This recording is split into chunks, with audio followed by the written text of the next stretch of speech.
Hello and welcome to the Forces Sports Show, your weekly roundup of the best action and biggest stories from across the services. Coming up in the next half hour. Up for the Cup, it's a hat-trick for UCAF in Europe's oldest international football competition. Major moment, we're with Heather Stanning on her date at the Palace. Battle with the box, could the Army get one over the touring South Africans? And test of enduro, all-terrain action with the Lance Corporal looking to reach new heights. We start with a great week for the UK Armed Forces football team in Portsmouth. They've retained the Kentish Cup and made it 3 wins in a row at this year's annual tournament against teams from the French and Dutch military. The UCAF team began their campaign with a 2-1 win against France. Callum Wilkinson, who put the home side in front.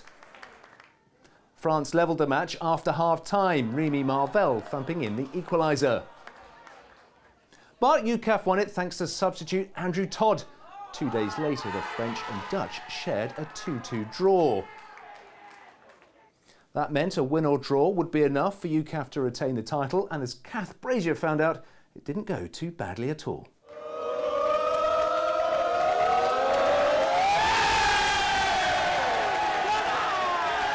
A captain from each service lifting the Kentish Cup says it all.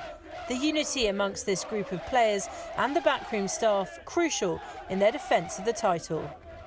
The UK team only needed a draw from this final match, but they got off to a slow start, finding their feet but containing the Dutch. The best chance coming from Danny Stoneman after 13 minutes. Josh Hughes also had a go as the men in white started to turn the screw. But that could have changed in a moment if this had been deemed a red card. Drama for both sides, but the keeper was OK, and Danny Earl may be a little lucky to get away with just a yellow. The impetus, though, remained with the home team, and on the stroke of half-time they scored from a wonderfully worked manoeuvre in midfield, fed in by the ever-present Hughes, and netted by Danny Kerr. UCAF 1-0 up at the interval.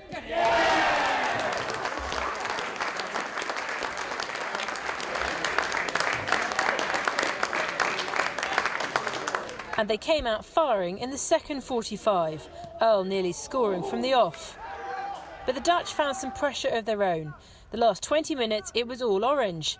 Kicked off with this controversial penalty decision against Carl Evans for handball. Mark Den Harto stepping up, sending Luke Kearney the wrong way, scoring and levelling from the spot. Credit to the visitors as they maintained that level, enough to get the UK head coach sent to the stands. But in the end, not enough for the win they needed, the UK earning a 1-1 draw and winning the Kentish Cup.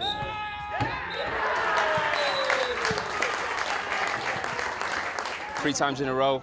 We made hard work of it initially. I thought we could have put a couple more in early stages, but fair play to the Dutch. They kept coming and put us under real pressure towards the end, and 3 times in a row is unbelievable. Yeah, every time we meet, really, it's just great to be able to have everyone. But yeah, these Kentish Cups is what we work for all season round, and it's massive. And backroom staff and lads from all 3 services coming together, they work for it all year round, and there's so much work goes on behind the scenes. I think we've earned the right, haven't we? We've earned the right over the 2 days, over the 2 games, to be the best, and we are the best.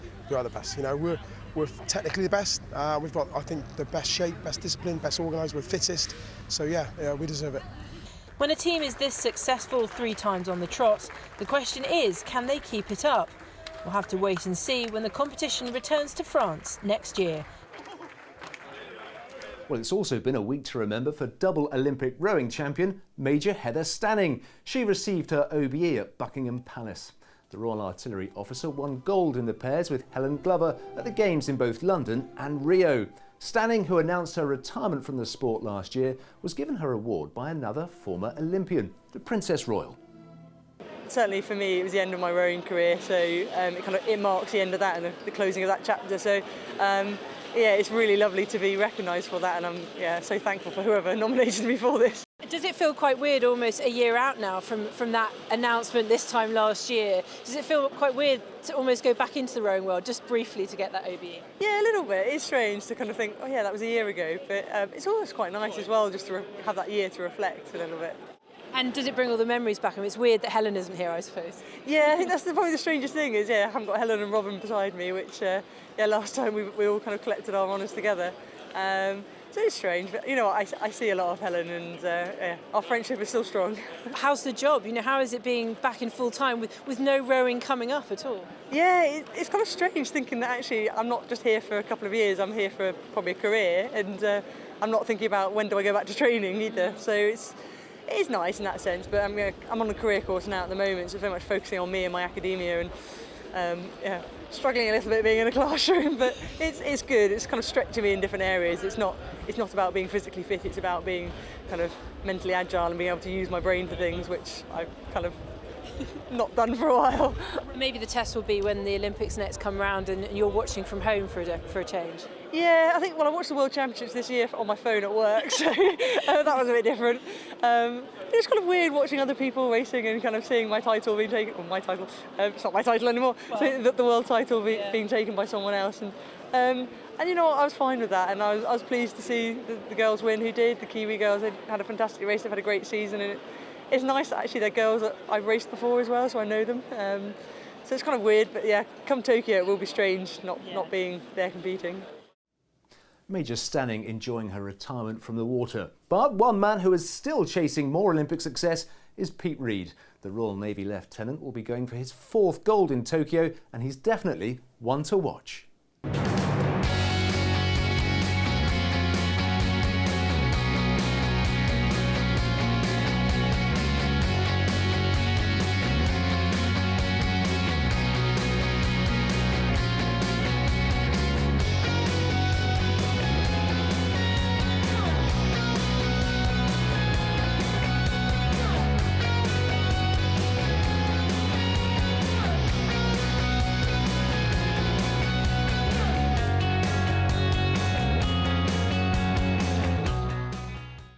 The Royal Logistic Corps is celebrating a notable double this week. They've won both the men's and women's titles at the Army Indoor Intercorps Hockey Championships.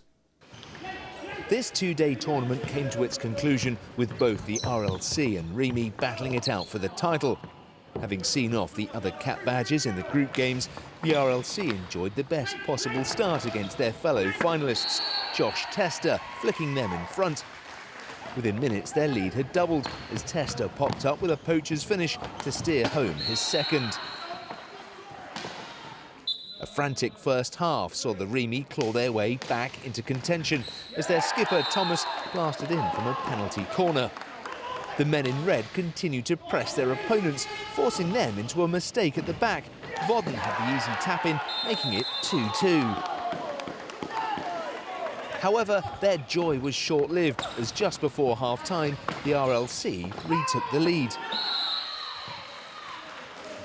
There was no let-up in the pace immediately after the break. A super solo goal from Adi Worth levelled the scores once more. From there on in, though, it was the RLC who took control. 4 unanswered goals saw them claim a 7-3 victory, winning the tournament for the first time, much to their skipper's delight. We've been to the final a couple of times. It's the first one that I've actually won, so it's a massive achievement. I'm so happy right now. The RLC women made it a day to remember for the Corps as they overpowered the REME in the ladies' final.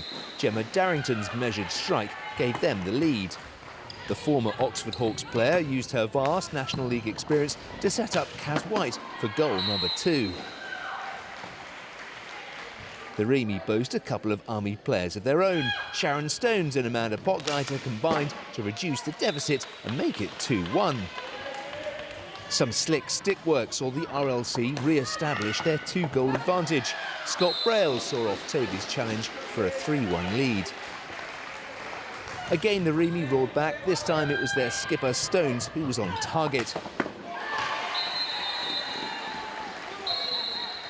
The RLC did have chances to extend their lead, but in the end settled for the 3-2 win, claiming the title for a 4th successive season.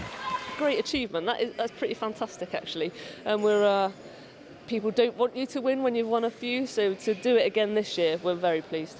The best players from the teams will be back in a month's time as they represent the Army at the Inter-Services Championships. The The Army women's rugby team missed out on claiming their first international scalp of the season after losing a one-off fixture with South Africa. The tourists proved too strong in Aldershot, winning 27 points to 5. This was the first time the British Army have welcomed South Africa to Aldershot, and a chance for the home side to test themselves against a team ranked just outside the world top 10. Despite their success on the inter-services circuit, the Army do have a tendency to be slow out of the blocks, and they were caught cold as South Africa scored the opening try inside the first 5 minutes. Unati Mali cut past red defenders for the unconverted try. Army pressure eventually told, and with gaps appearing across the box backline, Lou Dodd plucked out Findy Parker, and the Scotland Sevens specialist galloped in to score on her full debut for the service side. Unfortunately, Dodd fell just short with her conversion attempt, and the Army trailed 10-5 at the break. The second half saw the Army continue with their attacking intent, and despite moments of class, the final pass often failed to reach its intended target.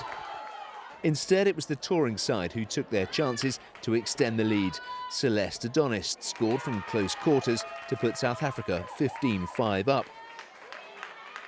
2 further tries followed as the visitors closed out the match. Mali dived over to complete her hat-trick. And Kamoheli Makoli ghosted past some tired Army defenders to eventually touch down under the posts for a 27-5 victory. So the South Africans warm up for their games against England with a win, as the Army take the positives as their season continues. I must say I'm very impressed with the British Army, some very, very good ladies in their team, and they test us to the top limit. I've never played this level of rugby. I mean, I've played Scotland, but Sevens is a completely different game. So to play this level, especially with an Army side and a side this good, is unreal. I think it was an absolutely fantastic game. It was a great advert for women's rugby, and it was the type of challenge that we tried to aspire to get here at Aldershot Stadium. Next up for South Africa, it's England, as the Army travel to Heidelberg to face Germany in December.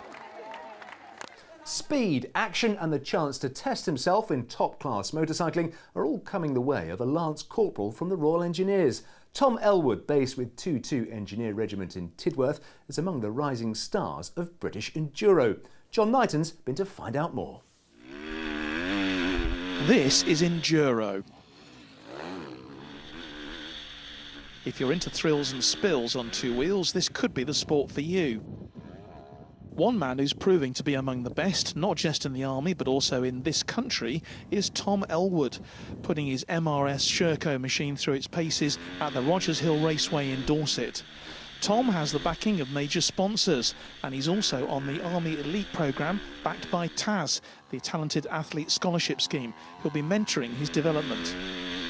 It's my 3rd year on a Sherco now, so big thanks to them as well. But also this year got selected for the ISD team, which is like Team GB. It's like the pinnacle of enduro, where 35 countries compete against each other. And I was one of the 3 on the junior team for that, which was another really big achievement. I just got onto the TAS as well, which is really good. I'm just sort of finding my feet in there a little bit at the minute. Not quite sure what I can do and what I can't, but we're getting there and really looking forward to start training with them. Tom had a superb 2016 when he won virtually every race he entered. This year he's been consolidating that position along with his soldiering duties, but in 2018 he's looking to forge ahead. Yeah, really looking forward to getting 18 underway. I just feel like I'm in a right place now. Last year it was a bit thrown into this year. I had a few things to do over winter which wasn't completely focused on what I wanted to be doing, whereas this year I feel ready. Because you've been riding these machines, probably smaller ones, since you were quite a young boy, haven't you? Yeah, so I was 6 years old when I first threw a leg over my own bike. But yeah, so I've been doing it a few years. With a lot of help from Dad, of course, too. Yes, I used to sit on the front of his bike when I was a bit younger than that. Tom did plenty of schoolboy motocross, but it was only after he joined the Army that he heard about Enduro, which has its roots in the work of Army dispatch riders who would travel for miles across country to deliver vital messages. Our laps can vary from anything from sort of 30 miles to 100 miles a day. Over a massive course, whether it be through mountains or rolling virgin terrain or wherever it be in what country as well. So it really does change from rocks to grass to tracks to anything. Now you are seen very much as a great prospect, not only in forces but also in British Enduro, because you know the results speak for themselves. Your position in the GB squad now speaks for itself. Where do you think you can go? I really don't know. With this new TAS and this support, I think that will really push me to the next step, sort of off the bike training. Maybe in the future, I would really like to be pushing for a podium in the British Enduro Championship. The Royal Engineers, Remy and other corps have teams in this sport, and despite suffering a broken finger, Tom still won a couple of classes at the recent Army Championships. All his work though on the bike is geared to scaling the heights in his chosen sport. Army boxers have travelled to Europe as they take on some of the continent's best at the Eindhoven Cup. The tournament gives competitors the chance to test themselves against current and future Olympians. A 10-strong team of Army boxers will take to the ring in Eindhoven. The tournament is one of the most prestigious events in the amateur boxing calendar. With over 200 competitors featuring and Olympic qualification points up for grabs, it's a chance for the Army athletes to test themselves against the very best. Steph Rowe is eager to prove her boxing credentials after an injury-ravaged few seasons, where she had operations to her eye and wrist. Eindhoven is an opportunity to see the progress she is making after her recent setbacks. I'm here to strive for the top, you know, and ultimately, if it's not the Commonwealth Games, it's the Olympics I'm going for. And no matter what happens in this tournament, you know, whatever happens, whether you win or lose, you're still taking stuff away and still learning from your experience to make you a better boxer. And ultimately, you've got one goal and you want to get to the top. And no matter what way you're going to get there, you're going to get there somehow as long as you're determined. Teammate Ches Nijhel will compete in the super heavyweight division. This is his first bout this season. He's in no doubt of the challenge ahead. This competition, because it's an Olympic qualifier, it brings all top Olympians, guys who have been in the Olympics and guys that are on the road to going to the Olympics, because it gains points. So it's going to be top opposition there. But we thrive off that, and that's pushed us harder in training. We've been out on the road doing loads of sparring camps all over the place with professionals, pro gyms and amateur gyms, and yeah, we're ready to go. Other members of the squad will be looking to measure themselves against European opposition before returning to the UK and focusing on the domestic season ahead. Mud, sweat and maybe some tears have been shed in Germany this week with the return of the Army Cross Country League. 20th Armoured Infantry Brigade saw off all the challengers to take the relay title. Amy Jewett reports from Paderborn. 3, 2, 1... Another great turnout for round 2 of the BAG cross-country season. This time, the Inter-Unit Relay Championships, with runners competing near Barker Barracks. It was a glorious day after what had been a wet few weeks, making terrain challenging. We've got a really steep hill that we went down, and that's just horrendously slippy and really steep, so yeah, it can be dangerous, but it's all part of the fun, isn't it? The BAG cross-country season is made up of 6 races, with this one being held at what is known as the Gold Run area, normally used for vehicle training, which may go some way to explain the undulating terrain. With the drawdown of Germany, there are less barracks available to utilise, but no less competition. There's still a competitive element to BAG sport, especially in the cross-country season. You see all the different units from Germany come and participate. When I was here 6 years ago, there was 44 teams entering this league. Now, obviously, with the drawdown, it's less. Despite there being 6 teams from across 3 units taking part in the men's relay race, it was again the team representing 20th Armoured Infantry Brigade headquarters that walked away with the title, this time of the Inter-Unit Relay Race Champions. It's fantastic. I mean, for us, even just to scramble a team together to take part in these events is a thing, because we're a busy unit. But they've won 2 weeks on the bounce. It's absolutely fantastic. It's good news for the guys. Are you going to be trying to compete in as many of the events as possible this season? Where time permits, yeah. As things stand, the calendar is showing clear for those dates that the next few events are on. But things could change. So fingers crossed. I'm here throughout the rest of the cross-country season. The next race in the 2017 cross-country calendar takes place in Hereford, where runners will be competing for the 2nd League Race Trophy. Good effort. Finally, we're a week away from the UK's largest annual motor race. Teams from across the services will once again take part in the Birkett Relay Race at Silverstone. We'll leave you with some of the highlights from last year.